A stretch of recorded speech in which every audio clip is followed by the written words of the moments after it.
Got a silly frog in my throat. I've always got frogs. And welcome to SAPeople.com's podcast this very fine day where both the blondes have frogs in their throats. But the only person who actually is allowed to have that is because she lives in Froggy Land, is Jenni Baxter. Sorry, had to say that. I wondered where you were going with it. Oh, yes. No, there's a whole lot of stuff which has been happening. Did you hear, Jenny? Sorry. Yes, This is Melanie Mel. Walker. How's That's it? Jenni Baxter. Hello. Okay, so did you hear that? We had 2 weeks where we didn't have to worry about our electricity going off, except mine went off for 2 days because the substation blew up. And now you're back on again. I Back did into see load that. shedding.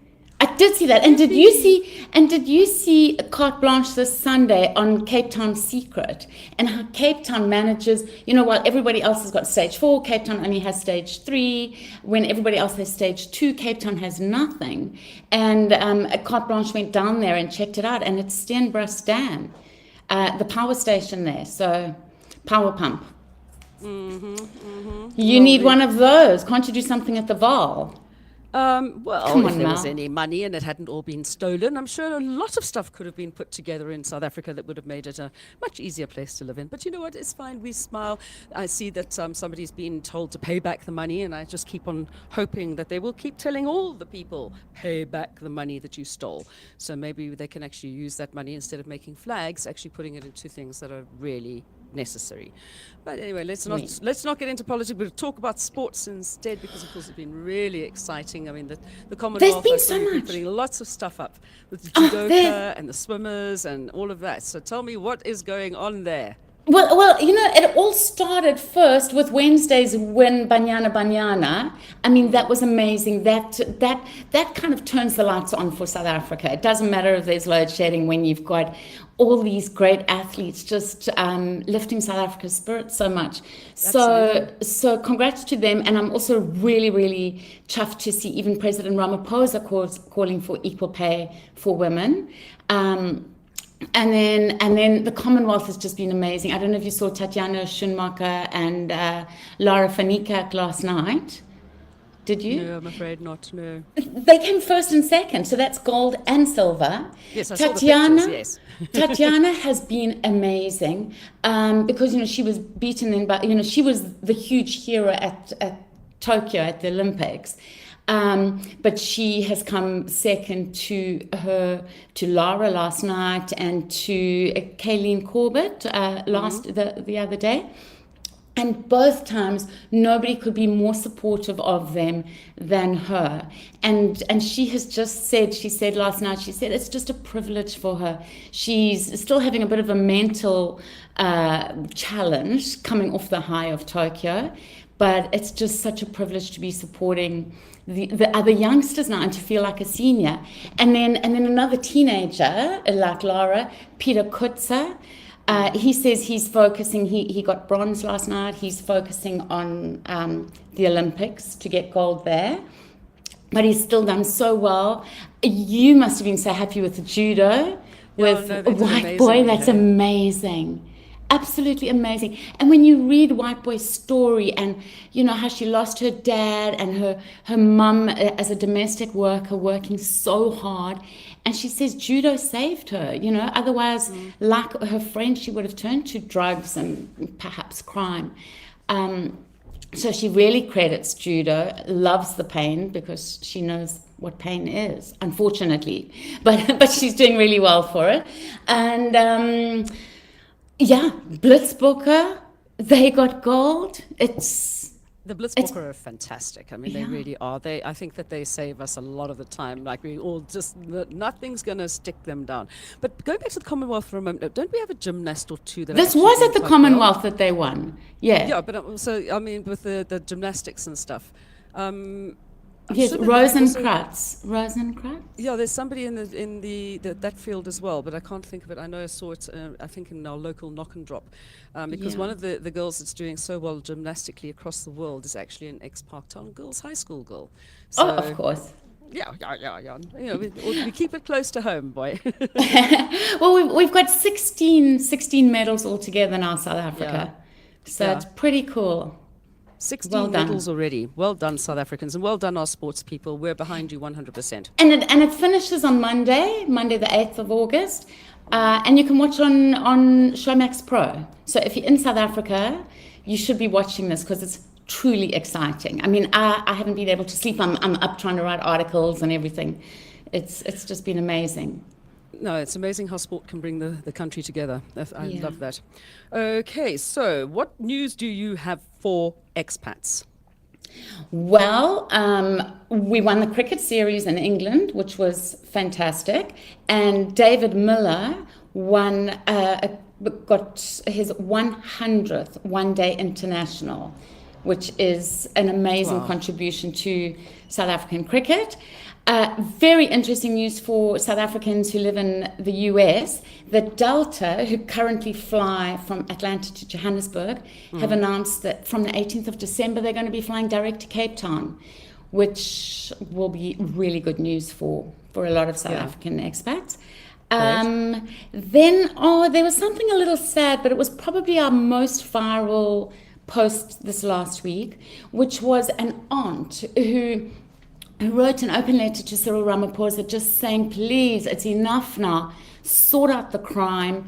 I've just had to wave goodbye to yet another relative, her niece, who's moving abroad. And then it sort of started a really interesting discussion with people saying, maybe the grass isn't greener on the other side, and maybe we need to water our own grass more. But the bottom line was, just we know there's a problem. Let's address the problem. Let's, as you said, pay back the money. But maybe people aren't going to pay back the money, so we have to make other solutions. But the problem is the more people that leave, the people that are leaving are the people who are actually the taxpayers. So eventually you're going to end up with the incredibly wealthy elite in the government, and then you're going to end up with the rest of the people, and there will be no middle base. Okay, that's going to be paying taxes, so the country's going to fall apart even quicker because there won't be anybody to fleece anymore. So, they need to start looking at that. And then also getting rid of some of the people who actually should not be in any positions of power. I mean, that whole horrific story about that music video shoot where the woman got attacked and somebody turning around and going, well, at least the one woman's lucky she was only raped by one person. I mean, how does the chief of police get to say something like that? It's just absolutely heinous. But anyway, let's put in context the bad stuff. No. But unfortunately, that has made international news, and it, you can only hope that by again, carte blanche, a year ago, they already investigated West Village and all the illegal miners there, the Zama, who allegedly committed this crime where some women were raped by up to 10 men. And why wasn't anything done sooner? If a TV can expose that, how come it wasn't followed up on? Who is in on it? Who's making money out of it? Well, but now apparently the police are too scared to go there. That was the excuse that was given that I saw. That does happen around the world, though. I've spoken to a policeman in Nice who said there's a certain area where they would only go between 10 and 2 o'clock in the day. So I do understand that, but I don't believe that that's the only reason for SAPs keeping away from the Zama. Yeah, no, okay. Well, hopefully they do get it sorted out because that's kind of...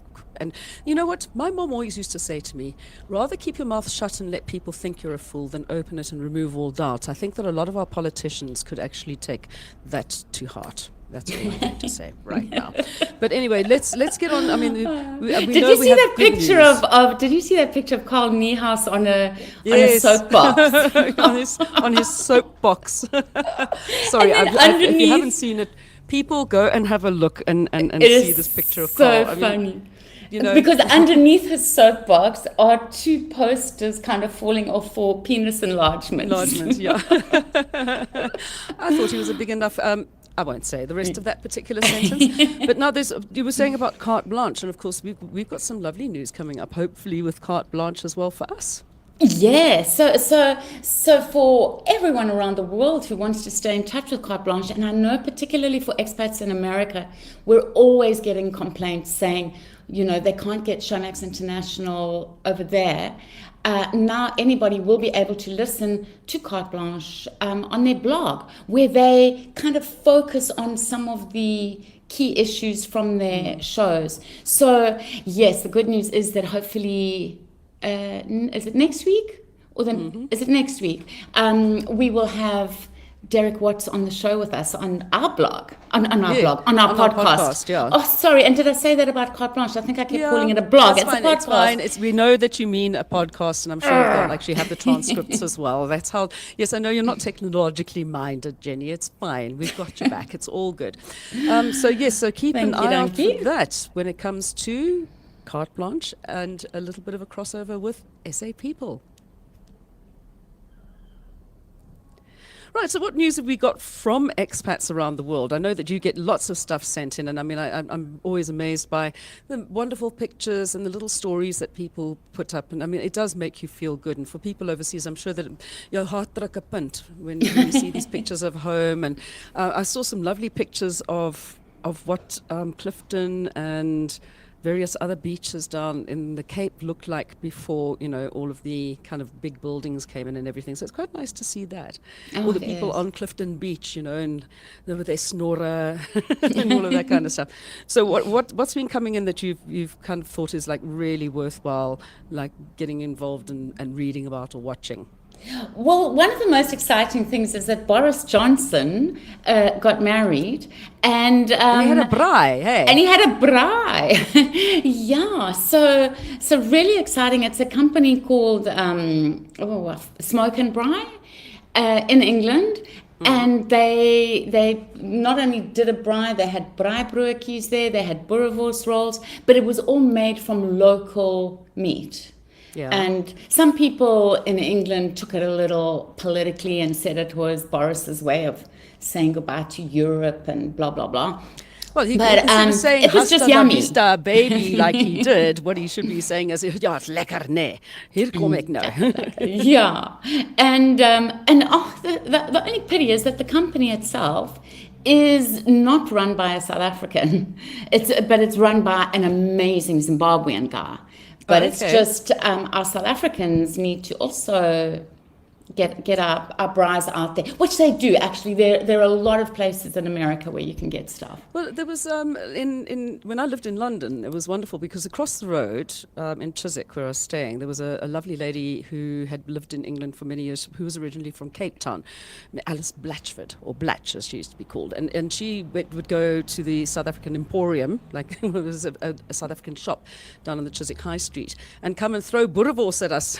She'd go down and buy like boerewors, and we used to go and get our biltong and all of our specials, all the stuff we were missing from South Africa. It's always a case of going and finding the South African shops wherever you live, whichever city you're going to find one. Oh, for sure. And we actually have a list on SAPeople.com of South African shops around the world, of which there are heaps in the UK. And then other lovely news from expats was there's a guy, Bruce Murray. You may have noticed we often share his photos, beautiful photos, whenever he visits South Africa, which is frequently. He's probably the most proudly South African. One of the most. There's so many that are the most. Anyway, he went to Cyprus for the first time on holiday last week and just couldn't believe how many South Africans were there, that there was even an ocean basket there, and that he got called worky all the time by many people. And Bruce has got some exciting news coming up. He's been doing renovating, doing the interior design of a beautiful mansion in Hollywood. So hopefully we'll have that story quite soon. And then there was also a Greek guy who was over in Cape Town. And, he was in Johannesburg at the biggest mall. Is that the one between Joburg and Pretoria? It must have been.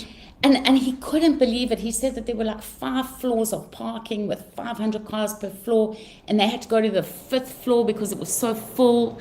And he found 9 restaurants, of which 6 were Greek, but he said the food was even better than back home. And he was like just really blown away by how Johannesburg is thriving and how well people do things in Gauteng.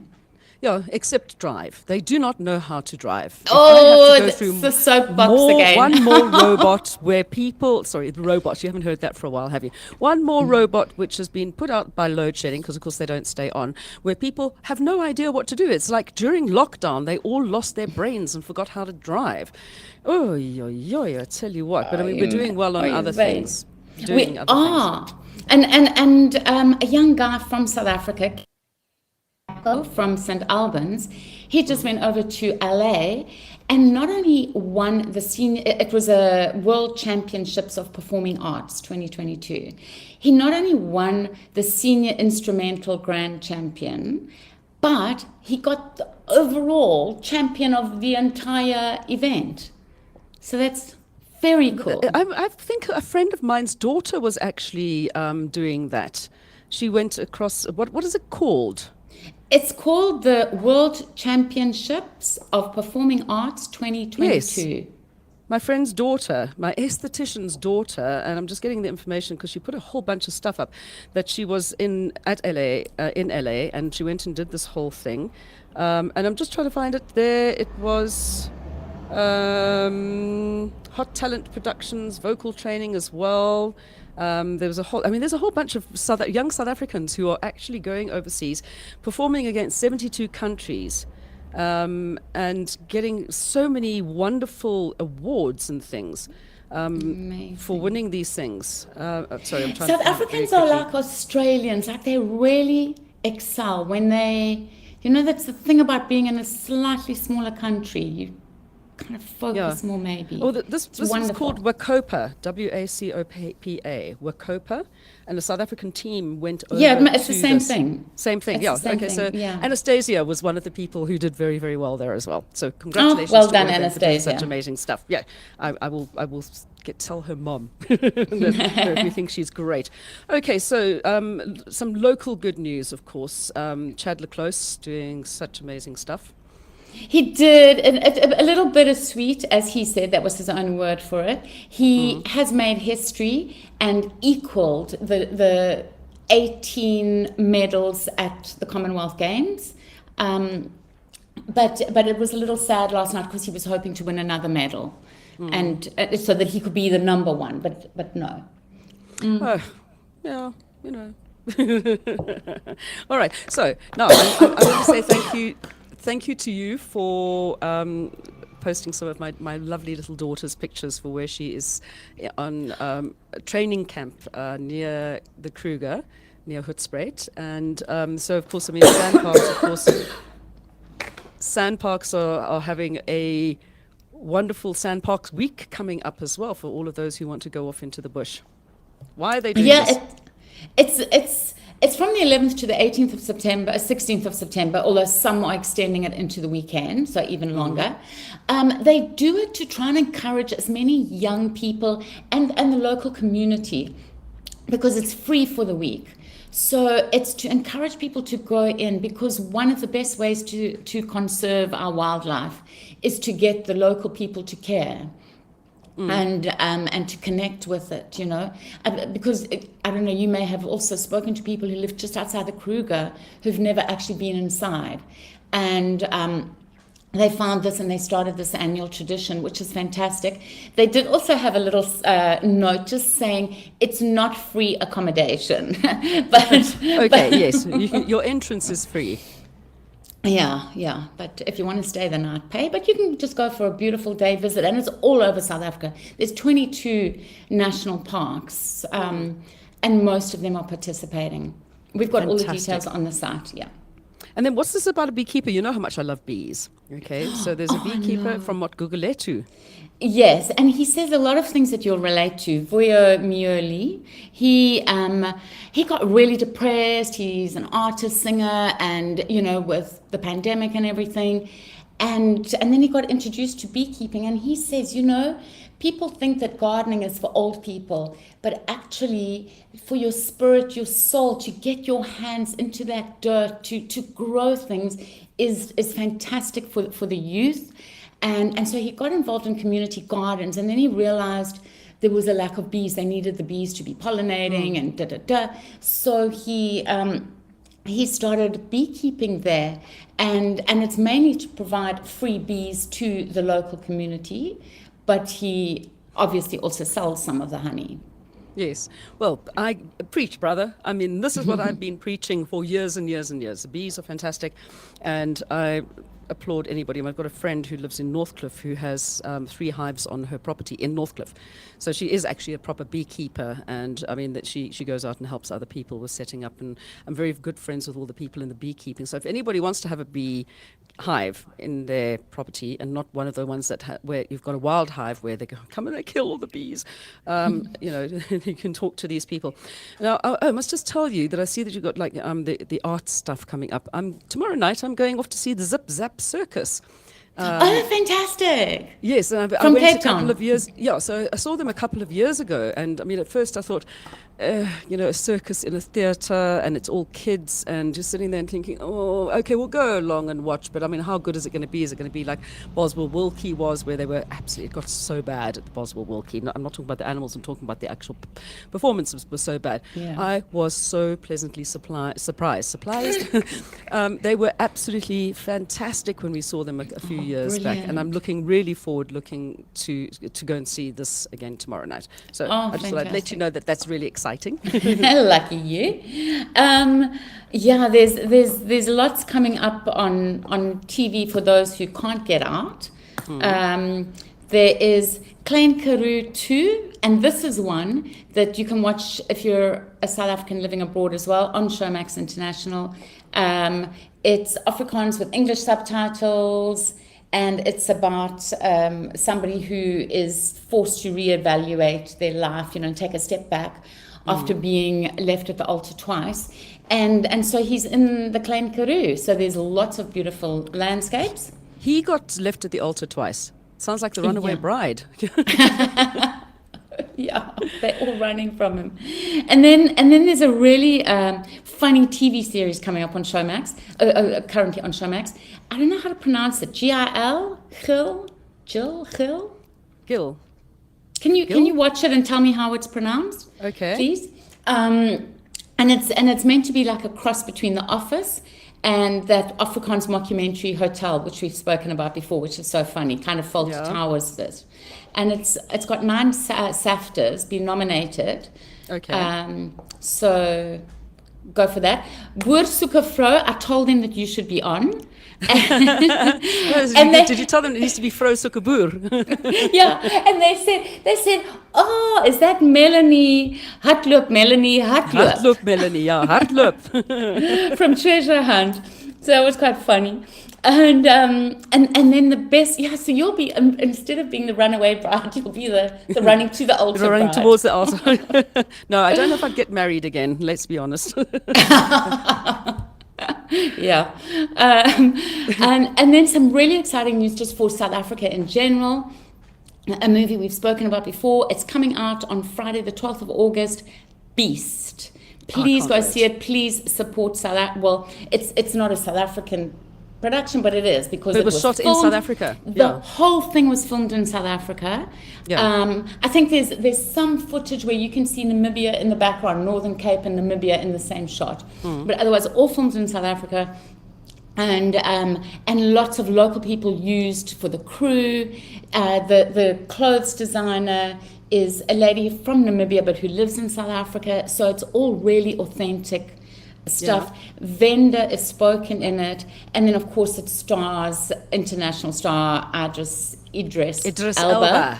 Yeah. And then South Africa's Sholto Copley. And if you could be in Cape Town, District 9? Yeah. If you could be in Cape Town next week, there's the premiere, and he's going to be there. Well, I could try and get to Cape Town. I don't know. 11th of August. Yeah, you know, work kind of keeps me here in Johannesburg a lot of the time, but I'll see if I can swing it. Maybe somebody will give me a ticket to go down, fly down. That'd be quite a good idea. That'd be nice. Oh, what about Lyft? And while I'm there, I could see the opera. Yes, on Lyft. Fly with Lyft. And did you see that viral video of the opera singing? No, I didn't see it. Yeah, actually, no, I did. When the opera singers got up on the plane and started singing. Yes. Sorry, I see so much stuff. It's ridiculous. Okay, so yes, maybe speak to them for me, Jenny. Say Melanie wants to come down and see opera. Yeah. Yeah, you'll kill 2 birds with 1 stone. Yes, free and I'll write a flight story and about an it. opera thing. Yeah. Could be Okay, fun, we'll and tell then you. I'll go to the premiere of Beast or whatever. Yeah, that could be quite fun. That's it. But I must just say, taking off. I mean, I know it's not really like not a lot of people have been watching, but I've been working on Mansfield today for the last year and a half, essentially, with Jeremy Mansfield, where we've Yes. got like different things. Unfortunately, we are going to be taking at this stage 3 months off shooting, although all the videos are still there for people who haven't seen them. Okay, it's just Mansfield #2 day on YouTube. And please just, spare some thoughts for Jeremy, who's battling a lot of really hectic health issues. So he's back in hospital at the moment.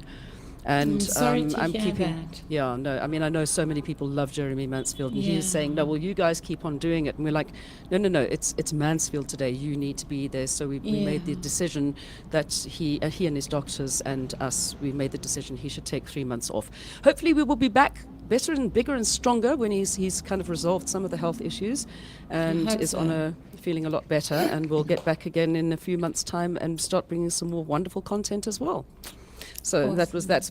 But anyway, what have you got coming up on SAPeople.com? What is the big story you're working on at the moment for the following week? Well, it's not a big story, but it's a beautiful story. When you were talking about how lovely it is seeing people sharing their photos and videos and whatever, there was a huge group from England and France who had booked to go on the Lions tour, and then remember, no spectators were allowed. Oh, yeah. And they weren't allowed to fly into South Africa.